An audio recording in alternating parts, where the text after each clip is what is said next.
Hey, everybody, this is Carter, and welcome to this episode of Making It Up, the conversation series for, amongst, and by writers. Yes, that's right, chatting with other writers. Always having a fun time, always meeting new people, and always learning a little something. Today, I had on the show Pip Drysdale. So Pip is somebody who I got to know, I didn't get to know, I met virtually during the pandemic because she was on I don't even know, some kind of hosted event that I was on as well, some kind of book event that was being put on by Sourcebooks. And Sourcebooks, my publisher, and Sourcebooks, or at least that book was her publisher. I'm not sure if if they still are her publisher or not. But she was talking about, I believe at the time, her book Sunday Girl, which became a huge hit. She's the best-selling author of The Sunday Girl, The Strangers We Know, and The Paris Affair. So kind of definitely mystery thriller writer. And I remember on this event that we were doing, I was just kind of intrigued by her. She just seemed like an interesting person. So I finally got around to asking her to be on the show, and I'm glad she did. We had a little bit of a scheduling mess up because she's in, I think when I first asked her, I don't even remember. I think she was in London, but then she was moving to Australia. So it was a bit of a time change. But we finally connected, and we had a fantastic conversation just talking about, her roots actually as an actress, but then getting into writing and just kind of we spoke a lot about the turmoil of writing, which seems to be a common theme in these conversations that I'm having, and just struggle and how difficult it is, and just the kind of highs and lows of it. But she certainly ended up having some fantastic success. And her fourth book, The Next Girl, is out in Australia and New Zealand in December of this year. Anyway, fantastic personality, very bright, very creative. I really enjoyed my conversation, and I'm sure you will too. This is me talking to Pip Drysdale.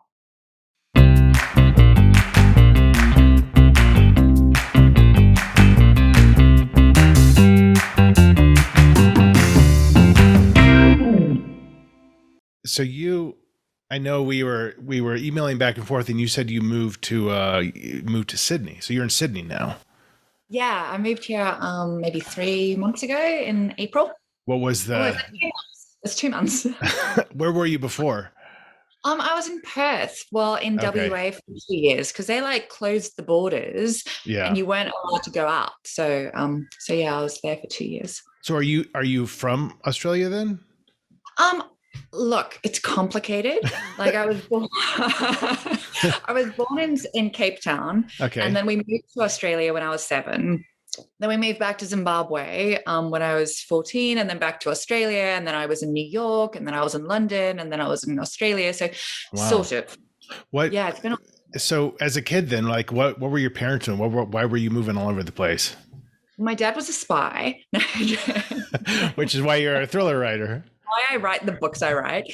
No, I don't know. I think that they just had itchy feet. They wanted to leave Cape Town. And then once you've moved one place, it's easy to move another place. And then I inherited that, I think. As a grown up, I kept doing it. So I'm trying to stay still for a little bit. Do you have, in general, I know the last few years, not so much, but general, you have wanderlust. You're always wanting to go somewhere new, and maybe not to live, but to travel. No, I tend to move.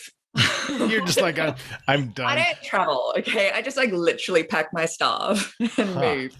But, okay. We'll explore this a little bit, because this is probably going to be rooted somewhere in your childhood. So a deep psychological issue. Did you have siblings? Yeah, I've got a sister. Okay. Has your sister just suddenly vanished from place to place as well, like you? She does a little bit, but less, tiny bit.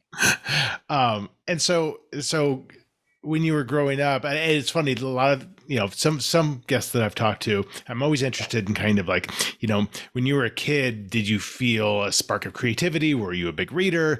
And a big answer is my family moved around a lot, and so books were my kind of constant.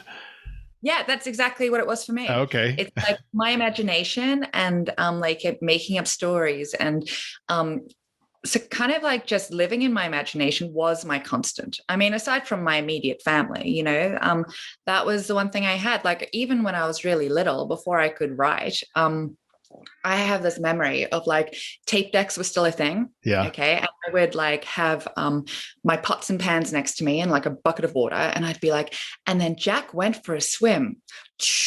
Like, and I'd be like making these little stories on like a tape deck. So yeah, I definitely think and it's so hard to contextualize, right? When you're a kid that like, cause you kind of think everyone's got an active imagination. We're playing house, we're making up stories, whatever. But did you have any memories of like, oh, I'm maybe a little bit more on the creative side than some of the other kids, or I read more than some of the other kids. Did you ever kind of evidence that at all?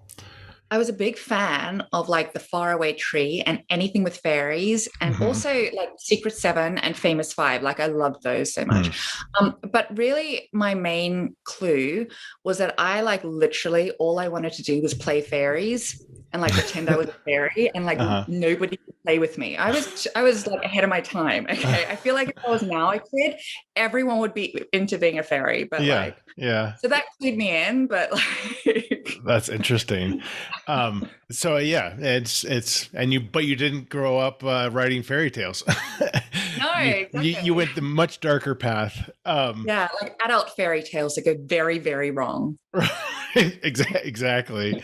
And then, so when you're in high school or whatever, the equivalent, were you thinking about, I want to go to university, I want to study writing, or was that even on kind of, in your thought? I always wrote poetry, and I always did really well in English. Like that was my easy subject, the one where you like it and you're good at it, and the teacher always uses your stuff as an example, and I knew that I could do that one, and so there was definitely an aptitude. But honestly, if I'm going to be totally candid with you, when I was a teenager, I was way too busy like rebelling to have much of a life plan. How did that rebellion manifest itself? Like, would you just pack up and move? No, I did run away once though. Oh, you did? Why did you run away? I don't think there was a reason. I think we wanted to go to a party, and like we weren't allowed. So we and it was in a different city. So we just like hitchhiked there, like, which is not what you do. I know. And it was in Zimbabwe as well. I don't think it was very safe, but. Wow. I know. Your poor parents. I know. I am so good now. Like you're not hitchhiking in Zimbabwe. No, and also like my brain is fully formed now. I feel like. Oh my! So you were rebelling, and so and of course, like most 15, 16, 17-year-olds aren't necessarily have their whole college career top of mind all the time. But was it? Did you want to go to university or? No, I really didn't. I did go. Yeah. But I really didn't. I just wanted to get out into the world and live and explore things and learn things. Like the first thing I did out of school was I worked a bit, and then I moved to New York, and like I was an actor there for a while, and I learned. So what did you study in school though? What do you mean in school? I didn't go. No, that's before university. Oh, before university. Okay, sorry. Yeah. So you went to New York. Oh, wow. Wow. So I did that. And then in my very early 20s, I moved back to Australia and did actually study. I did an English BA, and mainly it was creative writing and film history and French. I was a really big fan of French. And it was really fun. So at that point, I kind of developed a better idea of things. What was your experience like moving to New York and trying to pursue acting? Oh my God, so many stories. So many stories I wouldn't even share. Yeah. But it was amazing. So I'm really glad for it in hindsight. I think sometimes the thing, like when you throw yourself into those kinds of situations, especially in your very early 20s where you don't have the life experience to warn you not to, right? Like I'm just so glad to have the memories, but some of them I'm glad they are memories. So. Yeah, but I can imagine. Did you study acting at all there? Yeah, I did it. I did a lot of screen classes with Penny Templeton. She's she does a lot of screen classes, and I did a lot of very low budget films and like student films and some off-Broadway theater, which was super fun. And yeah, I Wow. really loved it. So, And did you have to have a visa to be, you were like on like a student visa or something like that in New York? No, I was married. Okay, so that was part of the story I didn't want to tell you. I met a boy and married him, and that was the original reason I moved to New York. And then the acting kind of happened, but I was trying to avoid telling you that I got married on a whim. You could have avoided it. I would have eventually given up prying, probably. I don't know. I'm pretty nosy. but what I'll do is I'll restrain myself, because all I want to do is ask all about that, but I'm going to restrain myself. But I would think, with the acting thing, I'm fascinated by people who pursue acting and doing acting classes and improv and all that kind of stuff. Yeah. And no matter how it works out or doesn't work out, I can imagine that must have given you, different levels of confidence in terms of being able to you seem like somebody who put yourself out there very easily. You like to, you don't seem like an introvert to me. But I would think like that would even like make it more so that you're good about being in front of people and not being afraid about what people think. Did that resonate with you at all? Okay, let me tell you a secret. I'm definitely an introvert. Oh, okay? Interesting. I can just fake being an extrovert for like a 1 hour or 2 hour block at a time. Okay. I can do extroversion just like for only a couple of hours, and then I need to sleep. Okay. But yeah, so like I love talking to people, but it's definitely not where I renew my energy. And I love being alone. I love being alone writing. I love, I really need solitude, But yeah, I think it's partially the acting that made it possible to like be comfortable in front of people, and also possibly moving around a lot, because when you're constantly having to move school and make new friends and stuff, especially if you're an introvert, you kind of learn like, if I don't get a handle on this, like I won't survive. I mean, that's how big it feels. Yeah, it can go one of two ways, right? You can either put yourself out there to make friends, or you can just completely become internally shut down. Yeah. And I think I did that with like one school, and then like with the next one, I was like, stuff this. Yeah. Yeah. Because you recognize that it's a horrible feeling to be all alone in the world.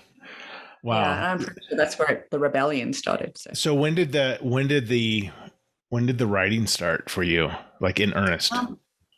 Honestly, well, I mean, I remember trying to write stories when I was 6 or 7, like honestly. And then I tried to write, then it started, you mean properly. I'd say in my early 20s, I tried to write a book, and I got to like 20,000 words and realized I had no plan. And then I gave it away. And then like maybe 5 years later, I tried again, and I had no plan, because I never really believed in plans. Okay. By the time I read, by plan, you mean like an outline? Yeah, some kind of idea of what the hell I was doing, other than just sitting. See, I don't think you need that. I don't really. Oh, I don't know what I'm doing. One? Yeah. Yeah. Well, me neither. But I have a plan. Yeah, I don't plan, but there is a plan. See, I mean, I only ever think of an opening scene, and I don't have any context for that scene. It's just an interesting scene, and then that whole rest of the book is trying to explain that scene. And every day I'm like, I don't know what happens next, but that's where I get the fun out of writing. When I've tried to. Interesting. Yeah, I mean, it can make for a total shit show because then like all this different stuff is happening and makes no sense, and it all as it all comes down to the editing and really kind of. But that first draft is just like whatever mood I was in that day, times however many days that I did it. Fun. It is fun. Fun. It is fun, but your brain doesn't work that way. No, you know what I do? I tend to have a plan. Like I have a beginning, like a couple of things that happen in the middle, and a thing at the end. Okay, so that's what I count as a plan, right? So then I know what I'm aiming for, and then anything that happens between those points is anything could happen. In fact, my best ideas happen because I'm not thinking it through too hard. Like I do feel like overthinking it does ruin the creative process a little bit. For example, on my third book, I remember getting to about what I won't tell you in case you ever read it, but I got to a chapter and I was like looking at the screen going, oh my fucking God, I never thought you would do that. I totally know what you're up to. And then I had to go back and change my plan. Okay. Yeah. Yep. But there was a plan. Right. Like, But not a plan. yeah, I think that's the perfect way of putting it, because you can think all you want about it's going to be like this, and then when you're writing, something happens, right? You think of things in the moment very organically that never would have been part of the plan. And when that's actually one of the best parts of writing, is when I think of something like, oh, this.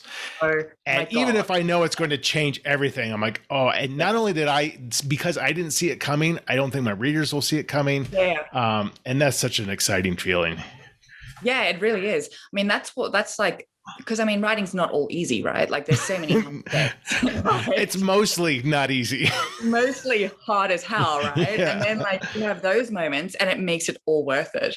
What is the hardest part of writing for you? Oh my God, I find so much of it hard. Mm-hmm. Like I don't even know how I put them out, because I'm always like, all I do is complain. Mm-hmm. Well, yeah, it's hard work, and it's hard, it takes a toll on your brain, and there's days where you're just like, I don't know how, I can't even string 3 words together. And it feels like data entry. Sometimes you're just like, okay, I'm doing this, but I'm not enjoying it. Phone it in and fix it later. Right. Like, which is discouraging though, too, because it's a lot of work to fix it. Yeah, my God, so much work. You know what I find fascinating is by the time I finished one, I kind of forget how hard it was, and how it's like childbirth. Yeah, I'm sure it is. Like I haven't actually given birth, but I feel like, so I'm very scared of saying that, because I feel like I'll get in trouble in case, like, childbirth is probably worse. But I do feel like I just totally forget all the difficulties. I feel like I almost need to keep a journal of all the problems I encounter and like how it does resolve. So then next time I can look back at it and realize that, like, it's normal. Yeah. Yeah. Well, I think that's true. And I think the line of demarcation is not so much if it's hard while you're doing it, but how much you want to do it. So if every night I write at night just for like an hour, and I look forward to that hour, like all day, every day. And I don't think about my book at all during, but I look forward to, like, okay, at 5 o'clock, I'm going to go write, and you might sit down and write, and immediately it's like, oh God, damn it. And that's fine. But if it was every night that I was dreading that hour, that would be totally different, right? That would be a nightmare. So you don't have the dread. No, I don't have the dread. Although sometimes I have the dread, but I find the dread dissipates the moment I sit down and start typing. Yeah. Right. Sometimes it's not dread. It's more like major anxiety in case I don't like pull a rabbit out of the hat, it's like, like this looming terror. Yeah. And I think that subsides over time. So, I talk a lot with other authors about, getting editorial notes, and it's always overwhelming. Always like, oh my God, this, and I think actually working through edits with your editor, with their notes, is one of the most painful things that you can do. But I'm at the point now where I usually see the letter and it's overwhelming, but I think, okay, I don't know how I'm going to fix this, but I know I can, as opposed to like, I don't know if I can do this. I don't know how you feel, if that happens to you, where you at least have the confidence that I can figure this out. I don't have the answer right now. I do. I actually love notes. Like I really love editorial notes. I love feeling like someone else is now responsible for this as well. It's not any my problem anymore. But they're not making the changes. Yeah, but I love feeling like someone else has like had a look at it, and it's not just in my head. Yeah. And like they've actually gone, this part's great, but how about this? And often, like actually most of the time, I agree with them. Yeah. And even if I don't know if they provide potential ways to fix it, I often won't take that way. But like the fact that they've even cued me onto thinking about it as a problem means that I'll often think of something, and then it will allow me to make another change completely separate to the notes that makes the whole book better, Yeah. And also I think I quite like that part of the process, because I feel like by the time I've got through the first draft, I've gone through so many different options of how things could go that I have this little library in my head of all the things and the backstory you don't see. So when it comes to doing like the editorial, I'm just like, that's cool. We can use option A1. Wow. Like, So you've really and thought things out. I've thought things out so many times. Yeah. Like that's the It's like benefit a of being choose your own an adventure story. exactly. Like, no problem. We'll just go back to draft like 5 out of like 712. Wow, that's wonderful. And I know one of your books was with Source Books. Are you still with Source Books? Because that's I know, not for my next ones, okay. but the first one, yeah, that was the Sunday Girl. Who was your editor for the Sunday Girl? I think that was Shayna Drew. Yeah, I just met her. Yeah, she's lovely. I think, but we obviously it came out in Australia first, Yeah. so it was already pretty closely edited before it went there. So it was mainly copy edit stuff for the US. So yeah. I just went to Thriller Fest in New York City. Oh, I saw that on Instagram. Oh, it's so much fun. That's probably my 8th time going or something like that. But obviously they haven't had it in person since 2019. So it's fantastic to see everybody in Source Books through a nice little, side party. And that's where I met Shayna for the first time, and Dominique was there. And yeah, it was fun, but it was great to see everybody. And thriller writers, I always say thriller writers are just lovely people. I don't know. Yeah, it's funny, isn't it? We have these dark minds, but we're nice. I know. And I mean, but it's really kind of uncanny. I mean, I've met a few thriller writers who are kind of wacky, but not mean or anything. But everyone is just so kind and so willing to help one another out. And sure, I'll promote your book or I'll blurb your book. And it is weird because we write about the most darkest parts of humanity. And that's always such a topic for people, maybe non-writers interviewed. It's like, where does this all come from? And it's like, I don't know. Yeah. It's like, why am I not allowed to have an imagination? Because, just because it skews a little dark, that's interesting to me, but it doesn't make me a serial killer. I mean, do you get those questions a lot about like, what's wrong with you? Yeah, I definitely think people look at me sideways once they've read my books, because there are always these women who are like stepping outside the narrative of what women are allowed to be and do. And they look at me like, we know things about you. Do you? So when you're writing your deck, because it's funny, when I look over the course of my 8 books, like I definitely was more probably gratuitous in my first couple. And then, you change over time and what is interesting to you and what you're willing to write and you don't want to write. Are there, have you seen yourself change, and are there subjects that you're like, okay, I'm definitely not going to write about that, or is just anything available to write about? I don't want to write about anything that gives me the ick. So it's like, I don't write about, I don't want to ruin this for anyone reading my books, but I don't want to write anything where an animal dies. That makes me very upset. Okay. And I don't want to write anything where children are victims. Like, I just can't do it. Right. Yeah. Because it makes me feel too ick. Right. Yeah. Cool for men to die. I'm just going to throw that out there. But like, it's quite all right. I am too. That happen.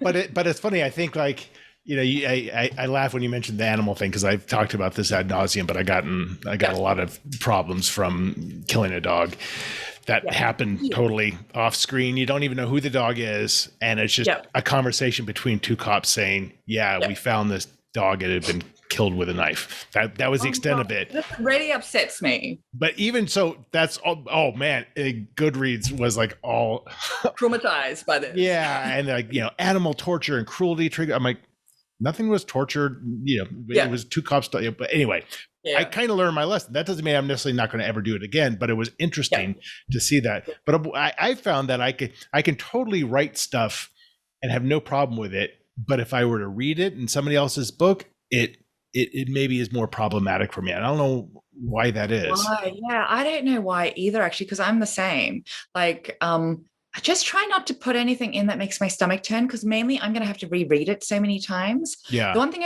I can say is when I write, because I do everything in first person, like I get very emotionally involved when I'm like reading it back. So it's like I'm reading back and I'm like pretty much hyperventilating if someone's being like harmed. And so like, I don't know, I feel like my adrenals get very overworked. So, yeah. But isn't that a good sign though? Like you're like, probably. holy shit, this is a great scene. If this is causing me this much distress, why does it get it? Why do the readers get it? Probably true. I mean, and when I do write in first person, which is my preferred, there's sometimes it doesn't feel right for whatever the story is. But when I write first person, especially present tense, you are that person. And you mentioned emotion, and I always think, I approach my books as like from a place of emotion, like what emotionally is happening, not what is physically happening, or what are they thinking, like how are they all feeling right now. And I think you can really become very empathetic with your characters, and I think that can create very powerful fiction when you kind of write from that emotional viewpoint, and it sounds like you do that. Yeah, I completely agree. How many books have you written, Carter? Because I feel like it's a few, man. Yeah, I have 8 published, and my first 3 never sold. So yeah, I think that's pretty normal though. So like, yeah. Okay. And they shouldn't. I was able to get an agent with my first book, and same agent I'm still with today. And I realized like, oh, it takes about a year to have a book totally rejected. So I would frantically write another book. So my agent went and dropped me. And yeah, I know. Isn't that a normal fear as well? Totally. Because I started writing without any background in writing and not a whole lot of background in reading. And so it was like you plopped an idiot down in the middle of this literary world and has to figure everything out. So I was constantly like in fear of I wasn't in fear of rejection, because I'm like, oh, of course you should reject me because I don't know what I'm doing. But once I started to have some success, I was in constant fear of losing it because, I didn't know what there's always something to be terrified of though, isn't there? There is. Like I find I have to do so much freaking yin yoga just to stay half like sane. I have a question. It's gone. Sorry. And also comparing yourself to others, it's oh my God, frustrating. I can't do that. I know. I like literally can't, because you just feel, it doesn't matter how well things are going, something's always going better for other people. And like, then you feel so bad and like inferior. Oh, I had my question. You said you didn't have any, like a heap of reading experience, but I bet you had a heap of like TV watching or film watching, right? For sure. Too. And I feel like that helps you because you know how to plot something, and you know, like what kind of needs to happen and how it keeps exciting, Totally. And like, so at Thriller Fest, I was on a panel, and it's the worst panel that they could have assigned me. And it was like, who were your literary influences as a child? I'm like, I didn't read anything as a child unless I had to. So all I talked about was TV and movies. And I'll watch a show and be like, why is this resonating with me? What is so interesting about this character? And it could be the camera angle. But when I write very visually, I see it all in my head. And so I will mimic that. And I could name a lot more TV shows that are inspirational to me than I could books for sure. So. Yeah. And I feel the same way. Like, I think that, film and TV are super useful for a novelist. Like, the more you know about those mediums, like I see everything as a movie too. Like, I actually can't write a scene unless I'm watching it in my head. Yeah, for sure. And I think they're really beneficial for particularly a thriller writer, because, I think when you're looking at pacing, for example, I don't do a whole lot of description because I tend to think I want to give the readers credit for them able to fill it in. But it also slows things down. So I'm like, how can I distill this sentence to like 3 words, and they're more powerful and will be evocative of whatever I want it to be evocative of, but it's not dragging everything down. And I think when you're watching a TV show, it's you're not being described anything. You see stuff, but it's all dialogue. And I think that really informs, pacing for a thriller writer. Yeah, I think so too. I really like film and TV. I love it. So are you just like streaming services, watching something every night? That's what I do. Yeah, honestly, it helps me calm down, especially after, like I probably read more when I'm not in deep writing mode, and I watch more TV when I am in deep writing mode. So it's like, I can't be reading all day and then reading at night, right? So it's like, if I'm reading my own work and working on my own stuff during the day, I will watch TV or film. But if it's in a period where I'm waiting for feedback and I haven't started on something new for whatever reason, in those periods, I'll read a ton. So Yeah. it's kind of like, I feel like I think I crave words when I'm not looking at my own. But if I am looking at my own, I literally just want to watch bright colors and like people doing Right. Like a screensaver. Right? Yeah, I just want to calm down. But it's true. And, I read every day, almost Yeah. every day, but I only read in bed at night because if it's during the day, I feel like I should be writing. Yeah. And at nights I get into bed and sometimes it's 5 minutes and I'm asleep and it might take me forever to get through a book. But, and I don't tend to read thrillers very much unless I'm asked to. Me neither. And I don't read fast. Like some people. Me neither. I like literally read 2 sentences and then I need to sit and feel the things and like let it resonate. I'm like, God, that was great. Wait. Do you pick things up when you're reading in terms of like, I know we're talking about TV and movies, but like, sometimes I'll read a book and just know I'm like, I couldn't write like this, but I so appreciate how this is written.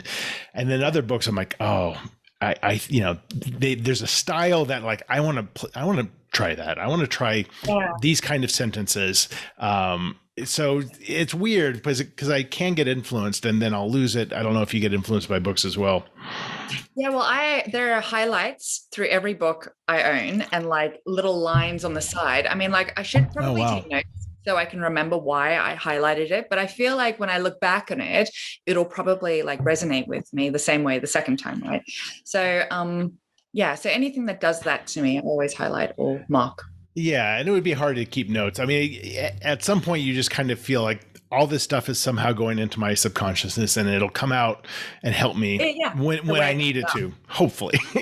Although I'm reading like Joan Didion's Play It As It Lays at the moment, right? And honestly, the whole freaking thing is highlighted. I'm like, wow. I'm gonna chill with the highlighters, Yeah, it depends on the type of work that you're reading. Like, nonfiction for sure is always like, I'm so impressed by historical nonfiction and making it almost like a novel, but I'm like, how do they research it? How do they do that? I just can't get my mind around it. So I just write my stupid little thriller stories and go on my way. Have some fun, go home. Exactly. So are you, so your next book, you have something coming out in Australia later this year. Is that right? Yes, in December. So that one's coming out. It's probably going to be coming out somewhere stateside as well, but I don't think I'm allowed to say anything about that. So, so that's exciting. So secretive. I know. I hate the secretive stuff, man. I've never been told to not say any, except for like some. Like, I find like everything's always in the middle of something, and I'm like, oh, don't like say anything until like you're certain. Do you know, like, and then there are other things that like you're not allowed to talk about, like anything to do with TV and film. Yeah, and that's what I was about to say. That's the only thing. Yeah, I know. And it's almost the TV and film thing, like. It's almost better not to say anything anyway, even if you could, because it's like, even if your option, like I, at least as I've been told, it's likely not going to ever happen, but it got options. So that's cool. And, oh, hey, there's this actress attached to it. What's that? But I'm like, options are great though, because at least you get extra money, Totally. Like, 100%. All about it. And then then they'll say, okay, we've attached a writer and we've attached a well-known actress, and we'll tell you the actress's name, but you can't tell anyone. And then you get really excited, and then you're like, it's better that I don't tell anyone anyway, because you don't want to be like, this is going to be this major thing, and then it never happens. So. And then it never happens, and you're traumatized. I'm like, you need to be traumatized silently alone. Right. Yeah. So, I mean, I've definitely had options. I've lost options, it's just part of it. And I think that's just how it goes though. Yeah. But I'm also very, like you said, I'm very fortunate to have gotten any of them. And it is extra money. And it does kind of help raise the attention level a little bit if you can put that also, stuff in your bio. They've seen it now. Like, I feel like, the more people that know that you do what you do and have liked it enough to buy the option, the more, I mean, that has to be a good thing, right? Because then they look out for your next one, and like, people talk about things. And so I think that no matter how it ends up, it's always a good thing. I think so too. And then of course everybody, and with books as well, everyone's just like, oh, so you're just raking in the cash now. I'm like, no. And then if it gets made into a movie, I'm like, no, even if it gets made into a movie, I'm not raking in the cash. It's good, but it's not what you think. And, but constantly like, how's the book going? I'm like, which one?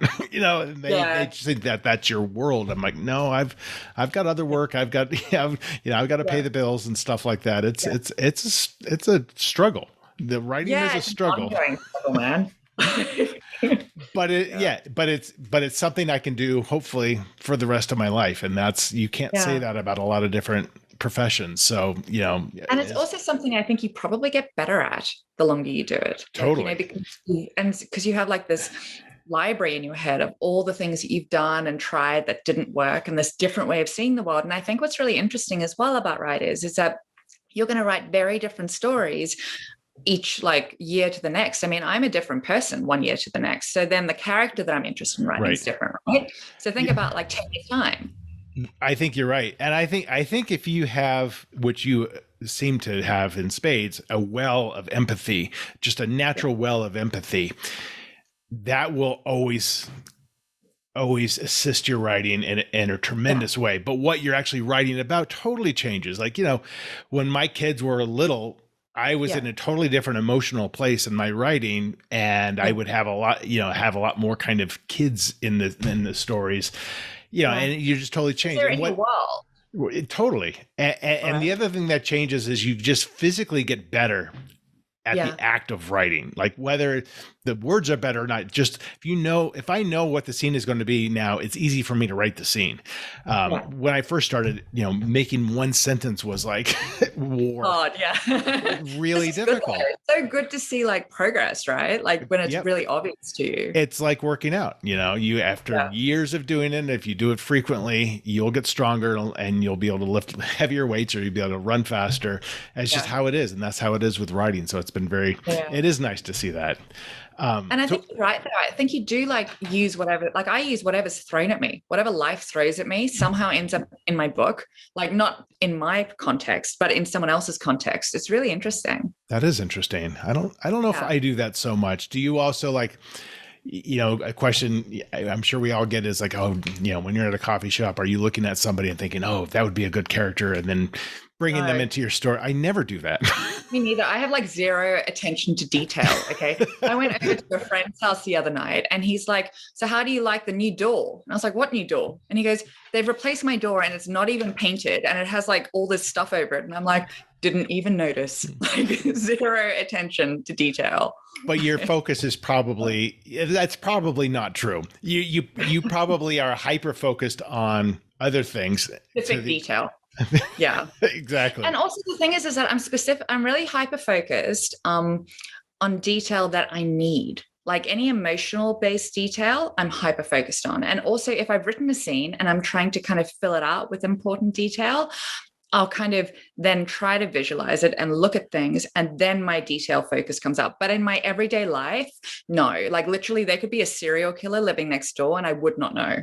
Like, that's funny. I think everyone else is a serial killer, but not him. And that's funny that you mentioned emotion, and that's totally true. Like if I'm writing an emotional scene, I will have, I think, a decent ability to really convey what this person is feeling.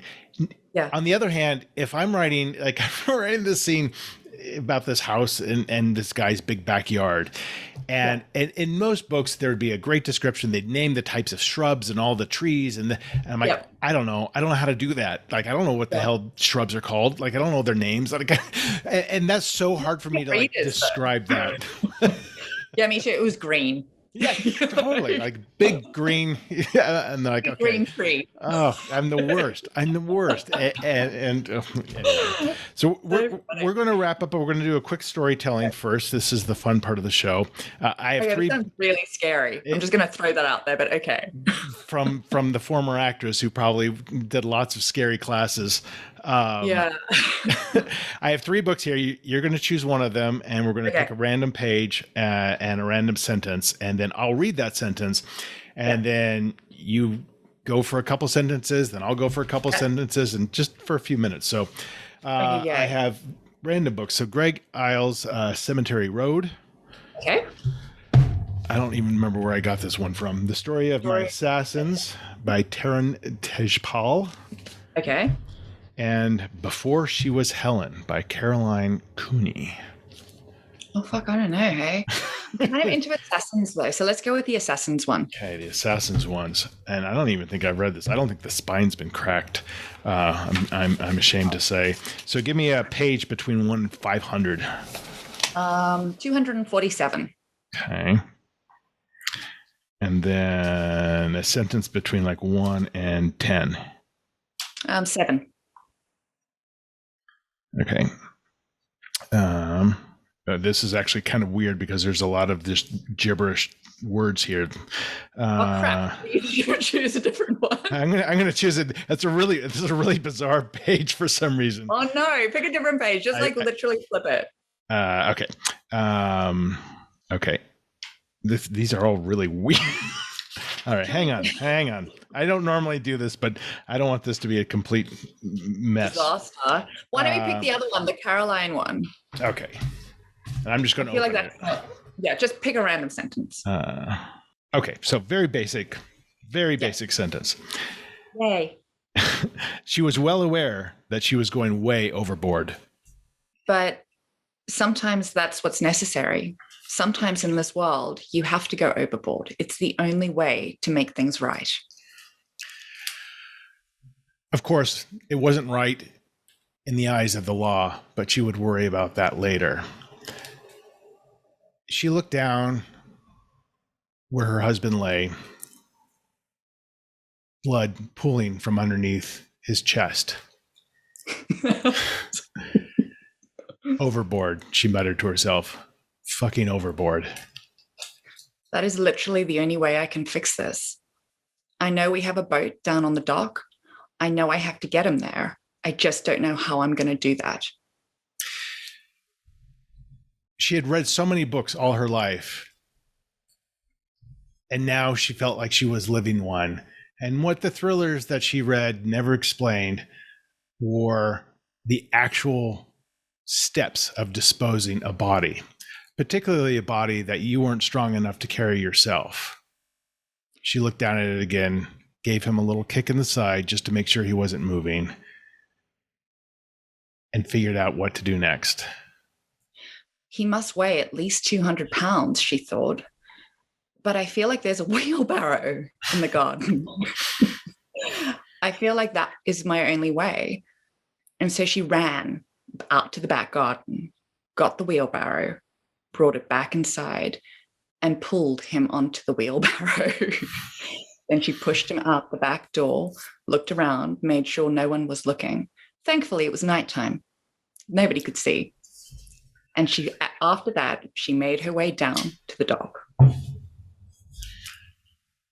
What a sight she must be. And she knew if anybody was out there, they would see her because of the moonlight. This woman, standing barely 5'1", standing next to a wheelbarrow with her husband's arms flopped over the side, silhouetted in the moonlight on the dock next to the water. She said to herself, I should probably say a few words, something nice. He was nice to me most of the time. But when she opened her mouth to speak, all she could say was, fuck you. She decided that was good enough. In fact, it was probably actually perfect. She heaved the wheelbarrow upwards and he slid out of the metal base and splashed into the lake. And then she realized it was really shallow right where she dumped him. And he was probably only a foot under the water. Shit. We can call it there. Yeah, let's call it there. I'm so focused on acts of violence and then the actual practical steps of dealing with the aftermath of that. Totally, me too. I think it's so interesting. Alibis. I'm like, now what the fuck is her alibi? Because she needs one. Right. I'm already traumatized for her and I want her to win. Right. Right. And especially when something's done as an act of passion. So you haven't figured all that. You haven't been thinking about, getting away with it. And then all of a sudden it just happens. You're like, okay, now what do I do? And I love exploring that. Carter, I do feel though, if this ever happens to us and we need to use a wheelbarrow, I feel like we need to cover the body with a blanket. So, I mean, this is a good learning for us both. Yeah. I think she made a few mistakes along the way. You got to clean the wheelbarrow out too. It's going to be a mess. They're going to be problems. Getting the body from the shallow part to a deeper part is going to be could be a little bit more problematic. But I think she should just run, man. Create an alibi. Wasn't even there. Don't know what happened. Exactly. What an awesome time talking to you, Pip. I appreciate you talking to me at 9 a.m. on whatever day it is there in Sydney. Saturday morning. But yeah, you were really fun I really enjoyed connecting with you. Thanks. It was really fun. So, and I'm looking forward to hopefully your next book coming stateside. So yes, make sure to keep us all apprised. I will definitely. It'll be all over Instagram. Enjoy your weekend. Take care. Bye. Bye. All right. So that's it. That was my conversation with Pip Drysdale. I had a really good time. Hopefully she did. She seemed to have a good time. Who knows? Maybe, maybe they hang up and like, what the fuck was that? I don't know. Anyway, she seemed very cool. If you want to know more about Pip, and you should find out more about her, you can go to her website at pipdrysdale.com. Although she says on her website, she's crap at updating her website. So please follow her on Instagram, Facebook, and TikTok. That is our world these days.